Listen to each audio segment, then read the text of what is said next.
Thursday evening idli ஆகட்டும் தோசை ஆகட்டும் எது செஞ்சு கொடுத்தாலுமே என் பையன்ட்டு வந்து வர அடுத்த கொஷின் என்ன பார்த்தீங்கன்னா, அம்மா இட்லி பொடி இருக்கா அப்படின்றது தான். சட்னி சாம்பார் எதுவுமே அதிகமாக லைக் பண்ண மாட்டான். இட்லி பொடி இருந்தாலே சூப்பராக சாப்பிட்டுப்பான். ஆனால் புதுசில் ஹஸ்பண்ட் நானும் தனியாக இருக்கும்போது அத்தைட்டையும் அம்மாட்டையும் மாற்றி மாற்றி இட்லி பொடி ரெசிபி கேட்டு மனப்பாடம்லாம் பண்ணி அரைச்ச நாட்கள்லாம் இருக்குது.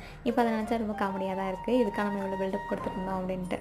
ஒரு டம்ளர் அளவு வெள்ளை உளுந்து எடுத்தோம் அப்படின்னா 1/4 டம்ளர் அளவு கடலைப்பருப்பு எடுத்துக்கணும். காரத்துக்கு தேவையான காஞ்ச மிளகாய், 10 பல் பூண்டு, ஒரு கைப்பிடி அளவு கருவேப்பிலை, இது எல்லாத்தையும் ஒரு வடச்சட்டியில் தனித்தனியாக வறுத்து ஒரு பிளேட்டில் போட்டு கொட்டி ஆற விட்டுட்டு ஒரு மிக்ஸி ஜாரில் உப்பும் பெருங்காயமும் சேர்த்து அரைச்சி எடுத்தோம்னா நம்மளோட இட்லி பொடி வந்து சூப்பராக ரெடி ஆகிடும். என்ன தான் எனக்கு ப்ரொசீஜர் தெரிஞ்சாலுமே அத்தை தான் இட்லி பொடியெல்லாம் எப்பயுமே அரைப்பாங்க. புதுசாக அதில் ஏதாவது ஆட் பண்ணுவாங்க. அதனால் அவங்கள ரெஃபர் பண்ணிவிட்டு அரைச்சிக்கலாம் அப்படின்ட்டு அது ஓரமாக ஒரு பக்கம் வச்சுட்டு என்னோட ஈவினிங் ரொட்டீன் தான் பார்த்துட்டு இருந்தேன். பால் காய்ச்சறது, அப்புறம் மணி பிளான்ட்டுக்கு வந்து தண்ணி மாற்றுறது, சாமி படத்துக்கு பூ போடுறது அப்படின்ட்டு. 2 டேஸாகவே மைண்ட் ரொம்ப டிஸ்டர்ப்டாக இருந்துச்சு. சரி இன்றைக்கி வீடு ஃபுல்லாக சாம்பிராணி போட்டுவிட்டா நமக்கு கொஞ்சம் ரெஃப்ரெஷ்மெண்ட்டாக இருக்குமேன்னு சொல்லிட்டு இன்றைக்கி சாம்பிராணி போட்டு திருப்தியாக சாமி கும்பிட்டு முடிச்சாச்சு. ஓகே ஃப்ரெண்ட்ஸ், இந்த வீடியோ பிடிச்சிருந்தா லைக் பண்ணி சப்ஸ்கிரைப் பண்ணுங்கள். தேங்க்யூ.